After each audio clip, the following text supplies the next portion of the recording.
नमस्कार दर्शक बंधु आपण मानक प्रतिज्ञा टीवी को स्वागत। राज्य में सुभद्रा योजना वर्तमान क्रेज जारी रही एहारी मध्य सुभद्रा योजना को नहीं बड़ अपडेट आसी एणिकी आउ दरकार पड़ोनी ओटीपी आधार सहित मोबाइल नंबर लिंक नथिले सुभद्रा योजना रे आवेदन करि परिबे। एथिपई ओटीपी रो आउ आवश्यकता नाही बोली जणा पड़िछि। एही खबर जणा पड़िया परे योग्य हिताधिकारी को सामान्य आश्वस्ति मिली। कहवाकू गले सुभद्रा योजना को संपूर्ण रूप से ओटीपी मुक्त करा जायछि।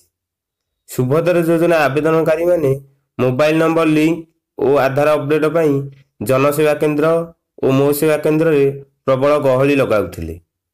एही योजना रे आवेदन करिया पई राति अनिद्रा होई आधार केंद्र आगे भिड़ लगाइबार चित्र राज्य रे अनेक स्थान रे देखिबाकू मिलथिला।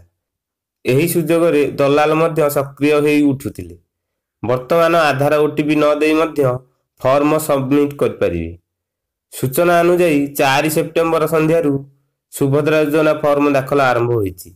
सुभद्रा योजना फॉर्म पूरण पर फॉर्म सहित आवेदनकारी को केवल आधार कार्ड और नकल दाखल करबाकू हेबो।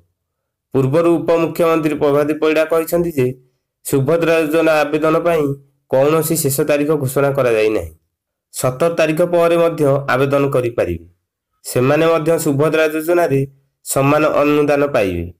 सुभद्रा योग्य हिताधिकारी को मिलिबो सुभद्रा एटीएम कार्ड। समस्त योग्य हिताधिकारी को 5 वर्ष रे मिलिबो 50,000 टंका। 5,000 लेखाएं वर्ष को 2 थर मोट 10,000 टंका मिलिबो। वर्ष को 10,000 करी 5 वर्ष जाए मिलिबो मोट 50,000 टंका। अधिक डिजिटल कारोबार कले पंचायत रु 100 जन को अतिरिक्त 500 टंका मिलिबो। आम चैनल को आगु देखिया पाई लाइक और सब्सक्राइब करिया भूलिबेनी। नमस्कार।